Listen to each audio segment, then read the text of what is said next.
Un recuerdo, una canción. Es aquí donde el tiempo y la música se encuentran, en Melodías del Tiempo.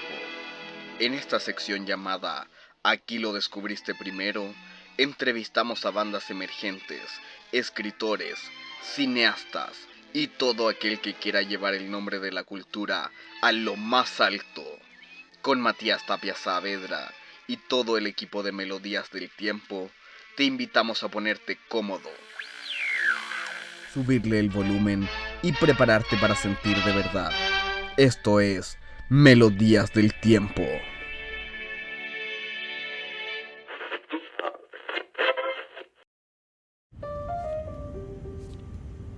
Para quienes nos están viendo, este es el capítulo número 11 de Aquí lo descubriste primero. Pero nuevamente volvemos a romper esta regla porque estamos completamente seguros de que usted es una eminencia en lo que a la actuación se refiere y estamos muy agradecidos de poder compartir con usted en esta oportunidad. Así que muchas gracias. Gracias a ustedes por la invitación. Perfecto. Me gustaría comenzar esta entrevista con un poquito de en lo que anda como hoy, en lo que es la actualidad. Me gustaría saber cómo considera usted que salió la primera función de Acreedores. Esta fue un reestreno de Acreedores. Acreedores lo estrenamos el año pasado con un elenco donde Paloma Moreno hacía el personaje de Tecla y ahora, a partir de ayer, el personaje de Tecla lo hace la Trini González, que es otra gran actriz. Entonces, ya hicimos una temporada en el Teatro Nacional, Antonio Varas, y ahora hacemos una segunda temporada acá en la Finisterra. Y es el mismo montaje, pero es diferente de todas maneras, porque es diferente lo que sucede en un escenario cuando hay un cambio de actor o de actriz. Hay otra energía, hay otra forma de actuar y cambia de alguna forma la energía de la obra y los impulsos y los ímpetus que la obra tiene. ¿Hay algo de que nos podrían mencionar sobre su personaje? Bueno, la obra, más que del personaje en sí, es más interesante creo hablar de la obra. La obra es de August Strindberg, una obra escrita en 1883. Se le considera un clásico no solamente por la época, sino que además por cómo abordar las relaciones de pareja. Es una obra que es escrita ya hace más de 130 años. Habla de la emancipación de alguna forma de la mujer, sin ser feminista necesariamente. La obra es bastante también misógina, también es bastante machista en algunos momentos. No se casa, digamos, ideológicamente con ninguno de esas líneas políticas, pero es la historia de Tecla. Tuvo una pareja que fue el personaje Gustavo, que hago yo, una pareja antigua, que ya no están juntos. Gustavo es un personaje que es profesor de literatura, pero es un escritor frustrado de alguna forma. Le enseñó mucho a Tecla, le enseñó la vida. Tecla, cuando se relacionaron, cuando empezaron a tener relación, Tecla tenía 18 años, chica. Y luego se separan y Tecla entra en relación con otro artista frustrado, que también es un pintor, que también es escritor. Y bueno, y el tema es que de estos tres personajes, la que se hace famosa, la que se hace grande, la que se hace escritora, es Tecla. Entonces, estos otros dos personajes que han disminuido frente al éxito de ella y consideran que de alguna forma ella ha surgido gracias a ellos. Entonces, por eso se llama Acreedores, porque ellos vienen a cobrar, sobre todo este personaje viene a cobrar después como la cuenta, digamos, del éxito de Tecla sobre él, porque Tecla escribe un libro donde relata la relación que tuvo con él y a él lo deja muy mal parado. Comprendo. Bueno, ya sí es un rollo bastante dramático, pero tiene sus ribetes cómicos también. Y tiene que ver con eso, tiene que ver con la emancipación de la mujer, con la mujer que crece, la mujer que crece por sobre los hombres, en este caso este artista. Y la lucha es que si uno cuando está con pareja crece a costa de o con la pareja. En conjunto, claro. O gracias a la pareja. O gracias. Bueno, eso es el tema. Entonces es muy interesante porque una obra escrita en 1883 y que hable de ese tema, imagínate, si hoy día sigue siendo actual de alguna forma el tema, en esa época era una locura. Una locura total.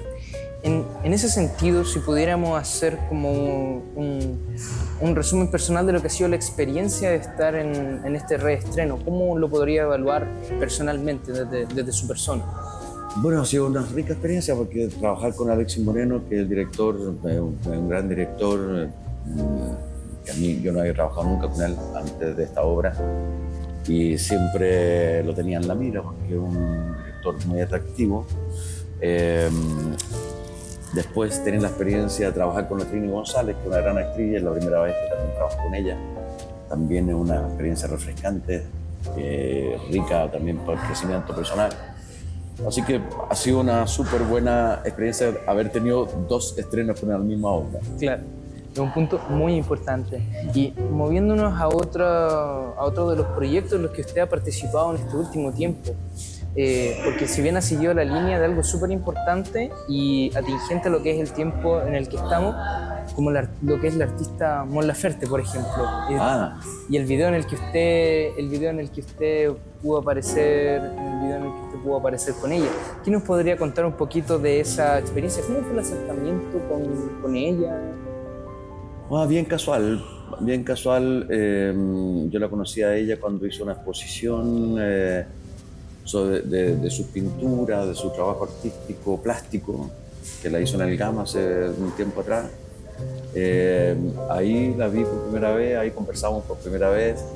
Esa exposición fue también una coproducción de Fundación Teatro Mil, por lo tanto yo llegué por ese vínculo a esa exposición y así me contacté con ella. Y a mí me gusta mucho ella como artista, creo que es una gran cantante, me gusta la entrega que tiene en el escenario, me gusta su trabajo plástico,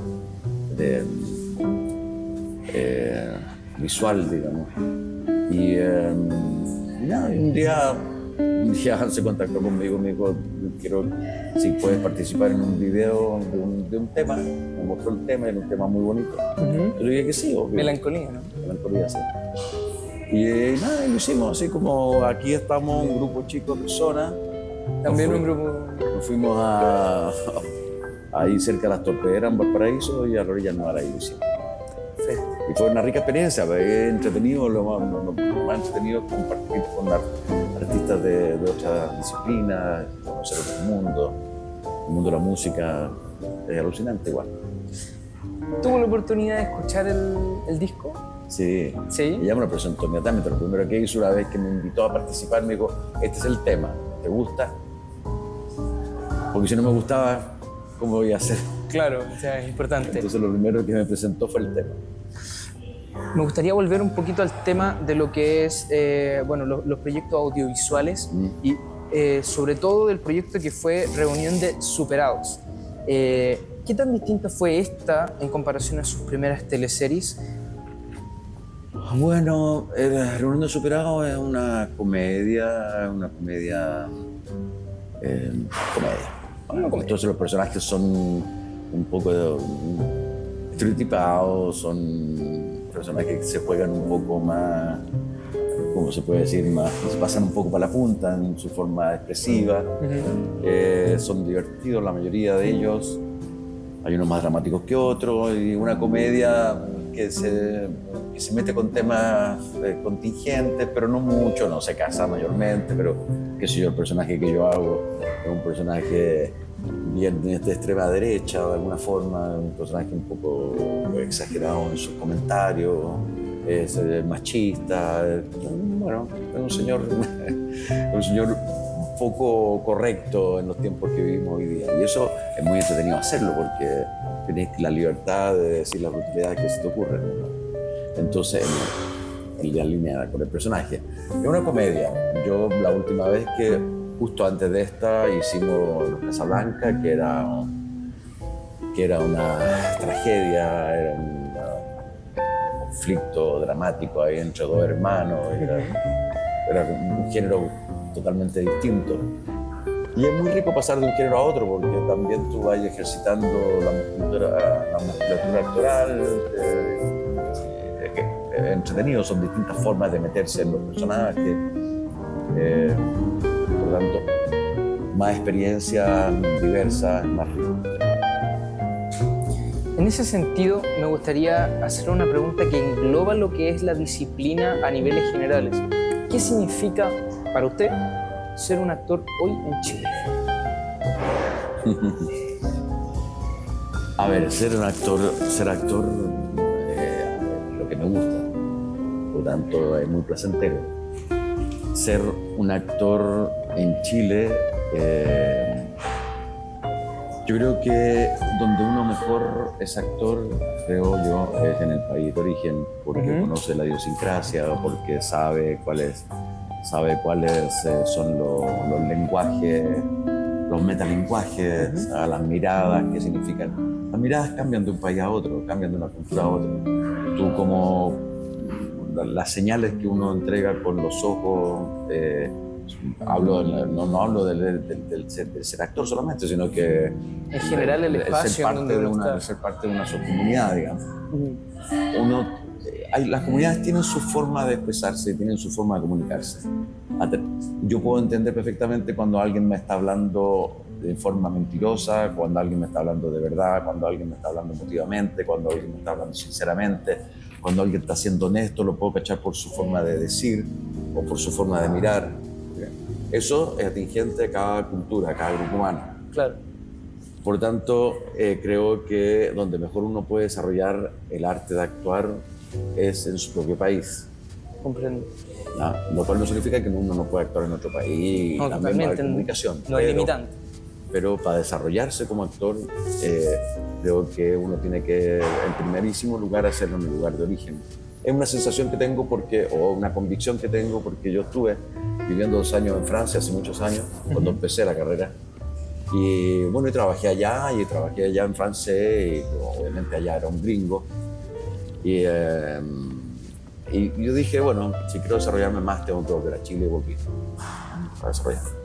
Entonces, bueno, eso es ser actor en Chile, por ese lado es importante. Después vienen todos los problemas que significa ser artista en este país. Es un país que pone pocos recursos, digamos, a nivel de Estado, no pone demasiados recursos en el desarrollo de las artes. Tampoco es un país muy rico, entonces no sé si se podrá poner más, me imagino que sí, pero en fin. Y donde por otro lado la empresa privada le ha costado mucho, y a nosotros como artistas también nos ha costado mucho dialogar con el capital, porque el arte en Chile, como Chile es un país tensionado, un país que no está totalmente resuelto, el arte en general es muy político, entonces, o tiene una connotación política importante, generalmente vinculado más a los movimientos de resistencia o rebelde o de izquierda o como quieras llamarle. Entonces, obviamente ahí se ha producido siempre una dificultad de diálogo con el mundo de la empresa privada, por ejemplo, donde hay capital, ¿no es cierto? Pero es un tema que hay que ir superando con el tiempo, hay que saber dialogar, somos todos del mismo país, tendremos ideas políticas distintas, pero el desarrollo de las artes es importante para el desarrollo de la comunidad. Hay que saber, yo creo que ahí todavía estamos muy en pañales, pero se ha ido avanzando de a poco. Claro. Igual, retomando la idea que usted bien menciona, que a pesar de que estamos en pañales, igual hemos tenido una trayectoria, hemos tenido proyectos súper buenos a nivel audiovisual, sí. Hemos podido llegar a tener buenos galardones, buenos premios. No solamente eso, pero escapándonos un poquito de todo lo que es quizá una connotación social, cultural y política, me gustaría ir a lo más personal y consultarlo a usted. ¿Qué lo inspira hoy a volver a subirse al escenario cada vez? Bueno, el hecho de contar historias, el teatro es un espacio súper rico, sobre todo en estos tiempos, porque es un encuentro personal con la gente. Las emociones están ahí, tú estás frente a una persona que te está contando una historia como espectador, y tú como contador de historias estás frente a espectadores que te están escuchando, observando, oliendo, en fin. No estás en las plataformas, no estás en la comunicación internet con una comunicación, no voy a decir falsa, distinta, pero no es personal. Acá es personal. Y en la medida que avanza la tecnología, vamos cada vez encerrándonos más en la cápsula de la tecnología, y cada vez nos distanciamos más de lo personal, y esos códigos que estamos hablando recién, ¿no es cierto?, de los códigos que tiene cada cultura de comunicación, se van a ir perdiendo. Es normal, se van a ir perdiendo porque cada vez va a estar más metido en el aparato tecnológico para comunicar. Entonces creo que el teatro es un lugar en ese sentido súper importante que siga existiendo, y yo cuando me subo al escenario es lo mío, lo que me gusta es contar historias, es meterme en otros personajes, en otra existencia, comunicar eso, y es un placer cuando se produce la comunicación y tú logras emocionar a alguien, y a través de esa emoción generas un espacio de comunicación, de comunión con el espectador. Y ese espacio, esa sensación, ese encuentro, a mí me parece muy rico. Y por eso es enviciante, digamos. Claro. Y en ese sentido, ¿el teatro o en general las artes escénicas mantienen aún el rol transformador en la sociedad? Yo creo que todas las artes lo mantienen. Yo creo que todas las artes, bueno, depende del nivel de la arte, también depende del nivel de realización, depende de cómo lo entregues también. Pero si hay una obra de arte, cualquiera sea, teatro, música, pintura, lo que sea, que logra que tú salgas de tu estado, que transforme tu estado emocional de ese momento, porque son momentos, y te permita dar un paso hacia otro nivel emocional, hacia otro nivel de comprensión de algún fenómeno en particular. Yo creo que es el aporte que el arte hace en general.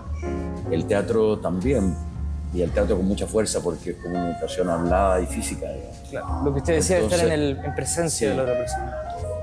Y yo creo que cuando tú vas a ver una obra y la obra te plantea una temática, ya sea una temática romántica, política, una temática de lo que sea, histórica, te entrega elementos que hacen que tu mente funcione de otra manera, que pienses otras cosas que no habías pensado antes. Hay reflexiones que se hacen en el escenario, que los personajes hacen, ¿no es cierto?, que permiten que el espectador también reflexione contigo. Y si eso además te transporta emocionalmente a otro estado, y tú de una sala de teatro sales o feliz o muy triste o como sea, ese cambio que te provoca la obra es un cambio que genera movilidad en la gente, digamos, en el pensamiento o en el sentimiento. Ahora, si tú quieres hacer teatro más político y quieres hacer teatro más ideológico y entregar contenidos de esa índole, también lo puedes hacer. Si lo haces, bueno, no sé, hay autores, ¿no es cierto?, que dependiendo de la época que les tocó vivir fueron más políticos que otros. Bertolt Brecht fue un gran director y dramaturgo político, digamos, y no por eso menos artista. Totalmente. Y puso en cuestión cosas importantes en una sala de teatro. Aquí mismo también se han hecho de repente obras políticas, ¿no es cierto?, con casos de la actualidad, y bueno, y ponen relevancia un tema que se discute poco en las redes o que se discute poco en las noticias, y lo ponen en el teatro. Son distintas tendencias, pero yo creo que de todas maneras el teatro y las artes en general son movilizadoras, de todas maneras. Claro. Movilizadoras del pensamiento, movilizadoras de la emoción, y por lo tanto movilizadoras socialmente, de todas maneras. y sanadoras también, porque de repente hay una cosa muy interesante, mira, cuando tú como espectador puedes estar sentado al lado de un tipo que piensa absolutamente distinto a ti. Tú puedes ser de extrema izquierda, el tipo puede ser de extrema derecha, tú puedes ser pobre, el tipo puede ser un picachón. Tú puedes, ¿me entiendes? Están viendo una misma obra y están sintiendo la misma emoción o una emoción muy parecida a partir de lo que se está comunicando allá en el escenario. Ahí hay una comunión entre esos dos personajes que son diametralmente diferentes, pero están comunicados en un espacio emotivo. Cuando se produce el espacio emotivo, está la posibilidad de entrar en diálogo. Entiendo. Hay anécdotas muy entretenidas sobre esto. Yo he hecho teatro al aire libre, por ejemplo, hice una versión del Hamlet hace unos años atrás. ¿Y qué tal? Muy buena, muy entretenida. Era un unipersonal, yo contaba toda la historia de Hamlet, no toda entera, pero contaba la historia de Hamlet. Y fuimos a un lugar que se llama Los Choros, que es en la Cuarta Región. En la Cuarta Región había un proyecto minero, existe todavía un proyecto minero enorme de hierro. Y yo era opositor a ese proyecto minero porque era muy invasivo, digamos. Entonces había participado en una campaña, antes de hacer la obra, en contra de ese proyecto minero porque era muy invasivo para la zona. Bueno, cuando fui a hacer la obra, de repente en los espectadores había un piquete de mineros vestidos de mineros parados al lado de las butacas, de las graderías, como desafiantes. Y yo dije, bueno, lo hacemos igual, estamos haciendo teatro, no estamos haciendo campaña política, mis puntos de vista ecologistas están en una parte, en el teatro estoy en el teatro, contando Hamlet. Y tampoco está haciéndole daño a nadie. Y no estoy haciendo daño a nadie, ni estoy discutiendo con nadie respecto a eso, estoy contando una historia, así que veremos qué pasa. Bueno, y luego el grupo de mineros vio la obra, se emocionaron con la obra, alucinaron con la obra, y después terminamos todos sacándonos fotos y conversando. Y nos metimos a conversar el tema de la minería en la localidad, pero ya estábamos en otro estado emocional nosotros. Habíamos tenido una comunión a partir de la obra de teatro, claro. Hamlet, ¿cachai? Por lo tanto, había una barrera que ya se había terminado, que había una barrera formal, ¿no es cierto?, que ya había sido superada y podíamos hablar del tema de la minería en esa localidad con tranquilidad, con puntos de vista diferentes, pero con respeto y con buena onda. Claro. Bueno, ahí hay algo, a mí eso me llamó mucho la atención. Yo dije, hay algo en las artes que unen de otra manera y que te permiten dar pasos adelante, digamos, en las relaciones humanas, en la comunicación. Claro. Y en una labor, más que labor, en un oficio tan importante, si pudiéramos quizás hacer un poco la retrospectiva de los momentos en su carrera, bueno, como usted decía, en los lugares que ha visitado, los lugares que ha conocido, las obras que ha interpretado, los personajes, ¿cuál podría considerar usted que haya sido uno de los momentos clave en su carrera? Que puede ser tanto un actual como a inicio. Hay muchos momentos clave. De partida, cuando tomé la decisión de dedicarme a esto, yo trabajaba como arquitecto en una oficina de ingeniero y tuve una invitación para ir a hacer teatro a Francia, y así partió el cuento. ¿Cómo fue la invitación? Un director que vino acá a hacer unos talleres, estamos hablando de comienzo de los 80. Y en ese tiempo, comienzo de los 80, estábamos en plena dictadura militar y el Instituto Chileno Francés de Cultura estaba siendo dirigido por una actriz francesa, una señora muy atractiva, muy potente. Y ella, su labor fue darle aire al teatro en Chile. Entonces empezó a invitar directores franceses. Estamos hablando al principio de los 80. Directores franceses que vienen a hacer talleres con actores chilenos de 1 a 2 semanas. Y ahí yo conocí, claro, a un director, trabajé con él 2 semanas acá. Y después pasó un tiempo y en un momento me llegó una invitación de que si yo ando por Francia o por París, que me contacte porque podría tener un rol en una obra. Sí, la invitación, un regalo. Y se lo Entonces, tomó directo. lo tomé inmediatamente y como yo trabajaba, como te digo, en una oficina de ingenieros civiles, el dueño de esa empresa, teníamos una buena comunicación, una buena relación y yo no tenía ni un mango porque ganaba muy poca plata ahí. Fui y le dije, oye, me voy a hacer teatro a Francia, necesito apoyo, necesito que me prestes plata para pagarme el pasaje. Lo único que necesito. Así que es lo único que necesito. Es lo único que necesito, yo hago el resto. Y el tipo, claro, y el tipo accedió y me dio, me consiguió el pasaje para París. Y bueno, me dijo, sí, la única condición es que tienes que trabajar en serio en esto. Y así fue. Entonces, así partió. Ese fue un momento importantísimo. Un momento clave. Un momento clave de mi carrera. Y después, otro momento clave fue trabajar con Alfredo Castro en una obra que se llamó Historia de la Sangre. ¿Cuánto? Historia de la Sangre. Historia de la Sangre. Una obra muy potente de la creación de Alfredo. Fue como yo creo que el tiempo más creativo de Alfredo en términos de dramaturgo, de director, de todo.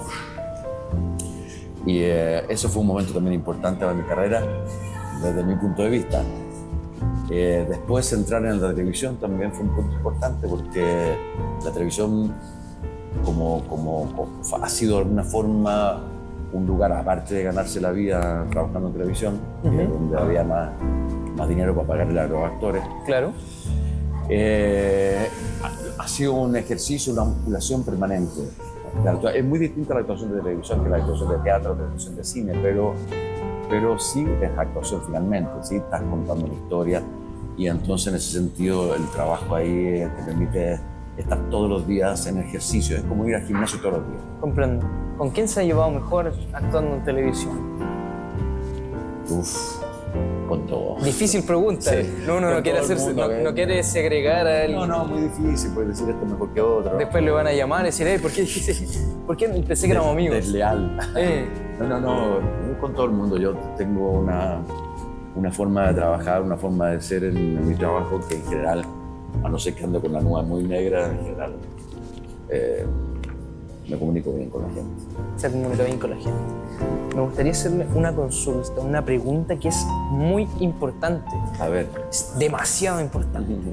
Porque no es solamente responderla desde el aspecto general y somero, sino quizás darle una vuelta más revisionista a la labor que tiene el arte en general en la sociedad hoy en día. Bueno, yo creo que conversamos un poquito de eso en lo que hemos estado conversando. Yo creo que lo que te decía, las artes tienen la capacidad de comunicar, de generar espacios de encuentro, de disponer tu emocionalidad y tu ser a escuchar y a estar con el otro. Mira, hay dos experiencias que pueden reflejarte un poco lo que te estoy diciendo. Hace años atrás, ¿no es cierto?, el grupo Royal Deluxe de Francia trajo La Pequeña Giganta, que es una muñeca que se paseó por Santiago, por algunos lugares de regiones.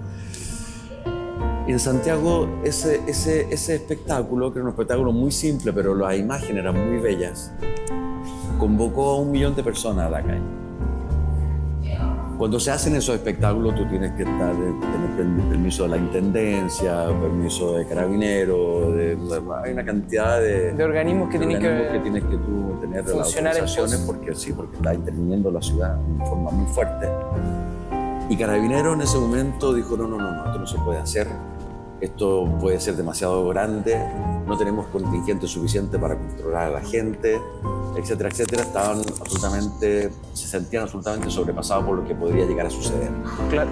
Esa intervención fue muy heavy porque, no sé si ustedes se recuerdan, a lo mejor no se recuerdan, pero frente a la Moneda, por el lado de la Alameda, se produjo una especie de choque de micros, de autobuses, y habían como 2 o 3 micros montadas una arriba de otra, dadas vueltas. Una cosa que se hizo todo en la noche, una cosa que al amanecer fuera un impacto para la gente.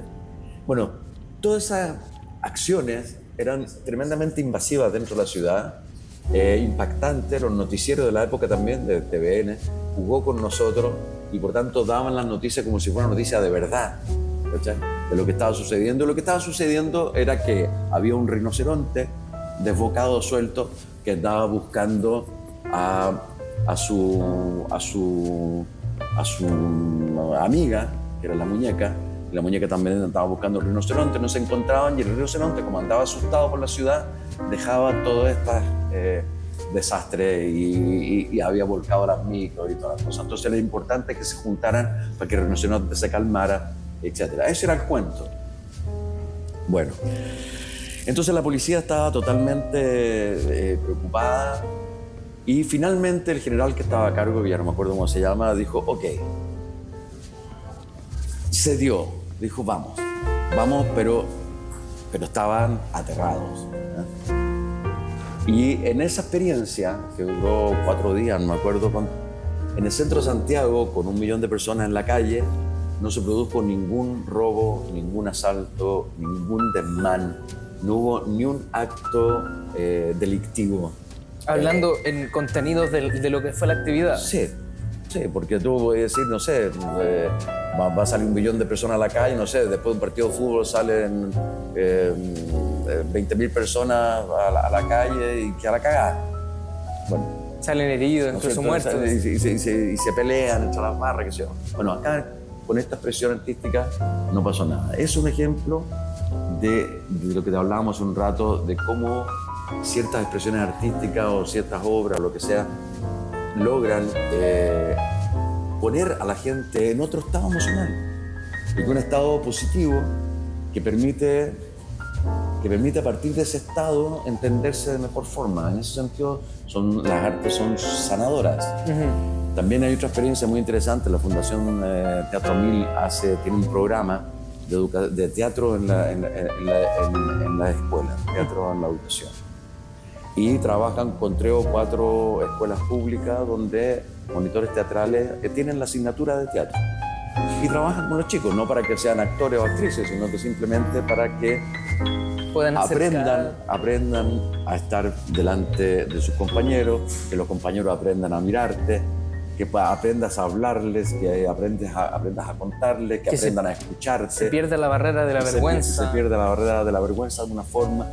Y por primera vez tal vez observa a tu compañero completo, digamos, de pie a cabeza, cómo es, cómo se mueve, cómo te habla, qué temores tiene, y se genera, de verdad, es una experiencia que ha sido maravillosa, digamos, se genera un compañerismo totalmente distinto, mucho más profundo, mucho más sano. ¿Usted lo ha visto? Lo he visto ya, además, y los profesores también quieren participar porque les sirve también para ellos, para sus clases, claro. Y los apoderados quieren participar. Bueno, entonces son experiencias pilotos, ¿okay? que perfectamente podrían llegar a ser política pública, de tener el teatro como una asignatura como matemática o como cualquier otra.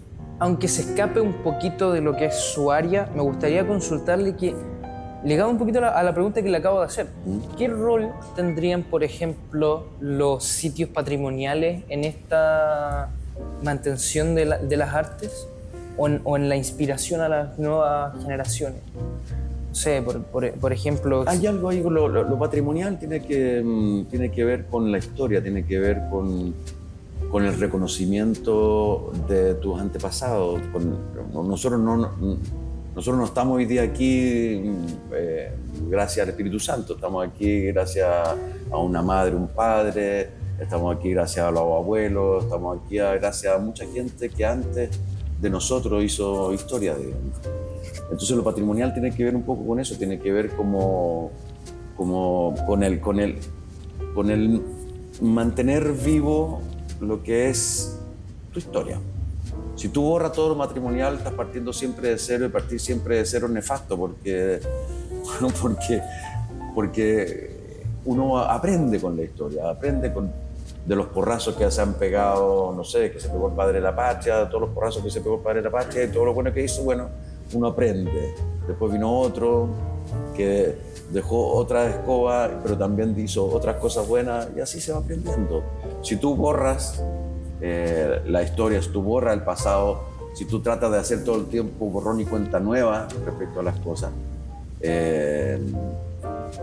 no te queda ese background, no te queda esa historia que te permite no tropezar con la misma piedra. Y de alguna forma lo patrimonial tiene que ver con eso, con el recordar los tiempos hacia atrás y recordar cómo se vivía en otra época, qué cosa era lo importante en otra época, cuál era la estética de otra época. Bueno, en fin, todo eso son elementos que si tú no los cuidas, pierdes la historia, pierdes la raíz, digamos. Es imperativo mantenerlo. Yo creo que es sumamente importante los lugares de memoria mantenerlos. Y no me refiero solamente a lugares de memoria de tragedias políticas, sino que me refiero también a lugares de memoria artística o lugares de memoria arquitectónica o lugares de memoria incluso culinaria, etcétera, etcétera, etcétera. Claro. ¿Me entiendes? Ahora, no significa quedarse pegado en eso, ¿eh? No, pero significa tenerlos ahí a la mano para poder visitarlos cuando te hagan falta, porque siempre hacen falta. Siempre hacen falta. Volviendo un poco a lo que es su carrera y la retrospectiva en la que estábamos indagando antes de vernos quizá un poquito de lo que ha sido este tema, consultarle quizá una pregunta que lo hará pensar, o quizá no, que es sobre qué personaje lo ha marcado a usted más allá de como actor, sino como persona. Bueno, yo creo que, a ver, el fenómeno de la actuación es un fenómeno bastante especial porque uno interpreta distintos personajes, distintas historias de vida, distintos dramas, distintas experiencias, malos, buenos, almas buenas, almas malas, etc. Antagonistas. Almas, sí, pues, almas cómicas, almas trágicas. Pero todo eso que tú sacas en la actuación está dentro de ti. ¿Sí? Uno se alimenta, obviamente, de otras experiencias o uno visita a otros personajes que te puedan ayudar visualmente o qué sé yo, o copias gestos, o te alimentan, ¿no es cierto? Cuando haces un personaje tú agarras materiales como para ir construyendo tu personaje, pero la emocionalidad de ese personaje está toda dentro tuyo. O sea, quiero decirte que yo dentro de mí tengo el diablo, tengo a Dios, tengo todo. Depende a dónde yo vaya apuntando, Va liberando. Voy liberando la energía o la forma de pensar, pero que están todas dentro de mí, porque yo en mi pensamiento he sido asesino y también he sido amante, ¿entiendes? Muchas veces uno, no sé... Eso no implica que lo sea fuera de la pantalla, claro. Eso no implica que lo vaya a hacer, porque tengo mi moral y tengo mi forma de controlarme. Claro. Pero los impulsos o esa energía están dentro de uno. Entonces es difícil decir cuál personaje es como el que más te ha marcado o el que más te ha... Hay unos, claro, que por el momento, como hablamos un rato, por las circunstancias han sido pivotantes, ¿no es cierto? ¿Por mencionar alguno? Por ejemplo, te menciono uno que parece muy banal, pero no sé, Max Cruchaga, Trampa y Careta, que fue una de las primeras teleseries que yo hice, era un personaje que me permitió a mí, por el arco dramático del personaje en esa teleserie en particular, jugar por primera vez en la televisión, sentirme jugando, ¿no? Es bien personal porque fue mi experiencia en ese momento. No tengo idea cómo sería hacerlo hoy día. Son pequeñas cositas que de repente algunos personajes, no sé, de repente hay otros personajes que te meten en la maldad más profunda y te conoces, pues tú te empiezas a indagar en ti mismo y vas corriendo tus límites, ¿no es cierto? Todo protegido por el mundo actoral, digamos, teatral, pero correr tus límites a una maldad o a una violencia que normalmente no la expresas en la vida. Claro. Entonces es difícil hablar de un personaje en particular, pero creo que toda la experiencia actoral tiene esa gracia, digamos, que te va haciendo conocerte también. ¿Cómo se sobrevive a esta industria que cambia tan constantemente? Hay que aclarar que en Chile no existe la industria artística, excepto, yo diría, un poco en la música, en el libro un poco y algo apenas, un poco también en el cine. Es muy difícil hacer industria cultural, artística en este país porque somos muy pocos. Somos 20 millones de habitantes, de los cuales consumidores, hablar de industria, consumidores de Hay arte, mucho menos. son pocos. No es como Estados Unidos, que hay millones de consumidores de otros grandes países, digamos, Argentina mismo o Brasil. Entonces, es muy difícil porque si hablamos de industria, la industria del arte gana a partir del ticket que tú compras, Claro. ¿no es cierto? Y bueno, y si hay pocos espectadores o si no hay mucho consumidor, hay pocos tickets que se vendan. Y por otro lado, cuánto cobras, ¿me entiendes? Es muy complicado. O sea, nosotros cobramos, por ejemplo, no sé, la entrada de esta obra, por ejemplo, debe costar como creo de 15.000 pesos, no estoy seguro. ¿Me entiendes? Pero debería costar mucho más. Si quisiéramos nosotros vivir de esto, debería costar por lo menos 35.000 pesos, no sé. Y bueno, pero para eso también tienes que entregar buen arte, tienes que ser cautivador, tienes que saber cómo... Hacerse un nombre, Sí, porque... y que sea sinónimo de calidad. Sí, porque hace poco tuvo John Malkovich acá. ¿Sí? Sí, Visitó hartos lugares acá en Santiago. sí. John Malkovich hizo una especie de lectura dramatizada, nada especial, algo muy... En realidad fue un buen concierto de tango argentino contemporáneo, porque tenía una banda muy buena, pero de esa onda. Y lo que él hizo fue leer un texto bien leído, pero nada más. Y la entrada, la más barata, costaba 45 lucas, y la más cara 180.000, digamos, y se llenó. Pero era John Malkovich. Pero hay un Malkovich. Claro. Bueno, ¿me entiendes? Bueno, en fin. Son procesos, pero yo no hablaría de industria, menos en el teatro. Para nada, porque es un concepto que que distorsiona la realidad. Comprendo. ¿Ah?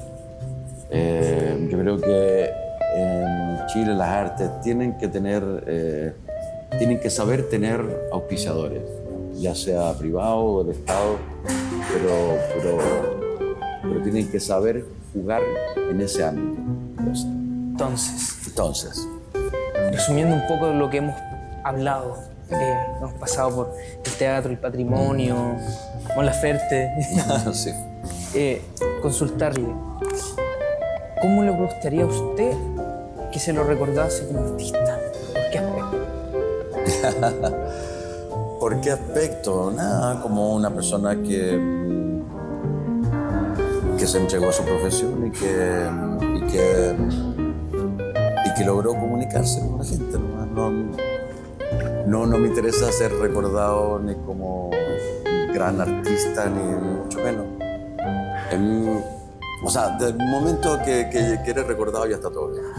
Con eso ya se cumple un Sí, deseo. suficiente. Aunque yo creo que igual hablo en nombre de las personas que lo estamos viendo desde esta entrevista, que desde ya lo consideramos un gran artista. Es un principio. Nada, mira, no sé qué decirte al respecto. Uno ha tratado de ser lo más coherente posible en la vida, lo más honesto posible, ¿no? En la medida de lo posible. Sí, y más de repente, pero sí, no es fácil la vida, siempre cuesta, pero es hermosa y hay que vivirla bien. Creo que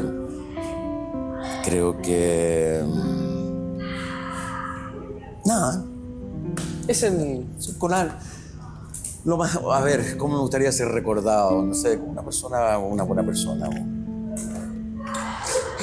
Y en último lugar, a forma quizás de una dinámica, si pudiera pedirle que mirase esa cámara y hacer la siguiente dinámica. Si usted pudiera volver a hablar con el Francisco Reyes de su inicio, aquel que se fue a Francia, ¿qué le diría? El de los más inicios, el de cabro chico, le diría... El que usted guste. Se le diría, anda a recorrer el mundo, conoce muchas culturas. No tengas miedo sobre todo. Eso le diría. Yo le diría, no tengas miedo. Yo creo que el miedo es lo peor que nos puede pasar. El miedo a todo, ¿eh? El miedo a no tener pega, el miedo a la miseria, el miedo al rechazo, el miedo a todos los miedos. No tengas miedo, no tengas miedo. La vida es corta, es rápida. Igual, y hay que vivirla concho. Mientras menos miedos tengas, mejor. Estimado, Ya, pues. muchas gracias. Vale. Bueno, ya no hizo campaña Francisco Reyes, sin embargo, vamos a agradecer con él, le mandamos mucha salud, mucho éxito en su obra, alrededores. Esto fue un capítulo más de Aquí, no solamente Biología del Tiempo, Spotify. Recuerda que también pueden visitar nuestra sección especial de fotografías y fotos. Nos vemos en otro.